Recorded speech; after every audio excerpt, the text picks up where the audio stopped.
Now, accidentally, somebody, yes, Do you think that the watchdog group, under this enhanced information, are going to be publicly scrutinizing or persecuting certain type charity organizations? do I think they're going to go after specific types of organizations? Absolutely. I mean, you have watchdog groups that might look at just specifically a type of nonprofit organization. So it's very specialized. They're actually watching other organizations. They're nonprofit organizations themselves. So I think that they would. Is the IRS going to respond to the watchdog groups in Yes, that fashion? they do. They will.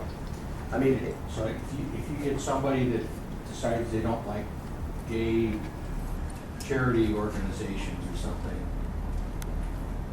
and they got a watchdog group, how is the IRS going to respond to that, or are they going to be selective in their response? I mean, I think they have a general complaint process, the tax exempt division.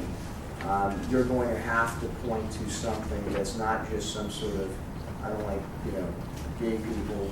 As a result of that, I'd like to invest in. You have to point to some wrongdoing that you can find, whether that's on the 990s or just in terms of some representations they made to the public which were in fact untrue, for example.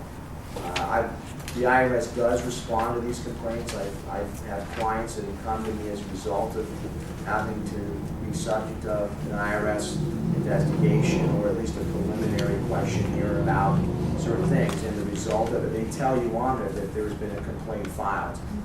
So they do respond to them.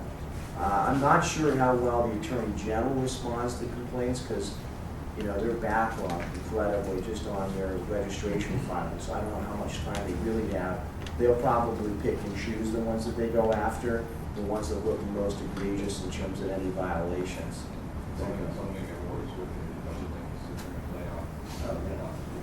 Yeah, it's only ridiculous. So this loose little sheet here is actually the governance section that we mistakenly did not have involved in the actual outline itself.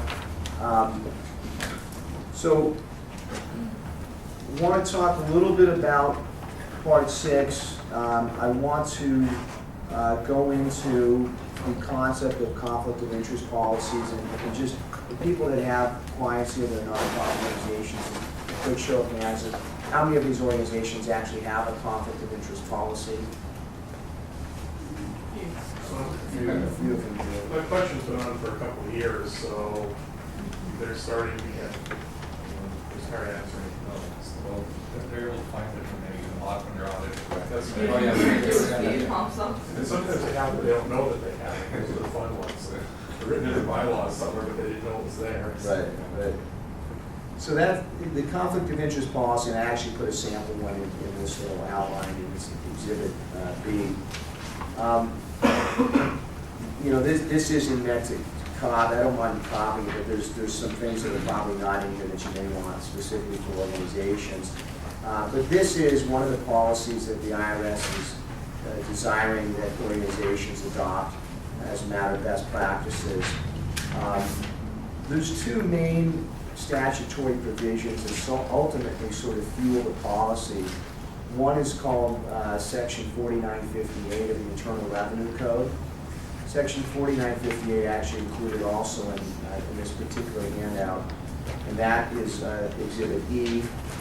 The other relevant provision is Section 5233 of the California Corporations Code, which deals with what are called self-dealing transactions. 4958, they call it an excess benefit transaction.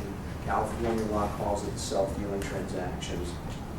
So really, under Section 5210 of the California Corporations Code, nonprofit corporations that are formed in the jurisdiction of California are awarding the Board of Directors the absolute power to oversee the activities and affairs of their organization. So the Board of Directors is really where it's all happening. in terms of governance and in terms of ultimately what the IRS is going to be looking into. If the board of directors have absolute control over all the affairs of the organization, then what happens if something goes wrong with the organization? Who do you think they're going to look to in terms of understanding who has culpability? Anybody know? You.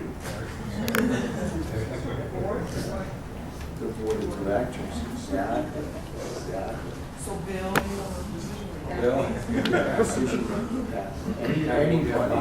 And then the question is are CPAs held to a higher standard as a result of being a CPA, rather if they're a director? Anybody know the answer to that? They are. They're all the professional standard. That's why it's, you gotta be careful what word you say. quick,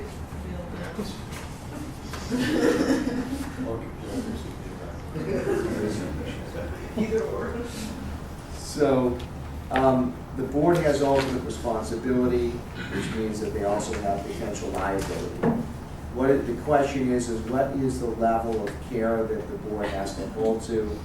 And the answer actually, the IRS tells you that under 52, I'm sorry, not the IRS, but California Corporation tells you that under 5230 section, the board must act in good faith. They must be a reasonable, prudent person in terms of engaging in decision-making. The board of a charity is a decision-making body. It is not necessarily a body that actually does anything, but it makes the decisions. And so therefore, how it made its decisions can ultimately result in liability. Okay? So how does that relate to the conflict of interest policy? Entirely that way. Because the question is, please. How many, or do you think the Attorney General is going to make any examples out of any boards that invested in Madoff's deals? That's a great question. I think that probably will come more to the Attorney General if there's some really egregious, stuff, which, as we know, there were, because some of these charities. What, 100% of their investments in there? entirely vested with Madoff, so it could happen. It'd be interesting to see, what would happen with that. But it certainly was a negligent, investment policy to do that, so I don't know. Pretty scary, actually. And then the question is whether or not the D&O policy would actually cover that type of a claim against the director. So, people here on boards, do their charities have, policies? And you guys have read them, I'm sure, right? Sure. On my nightstand.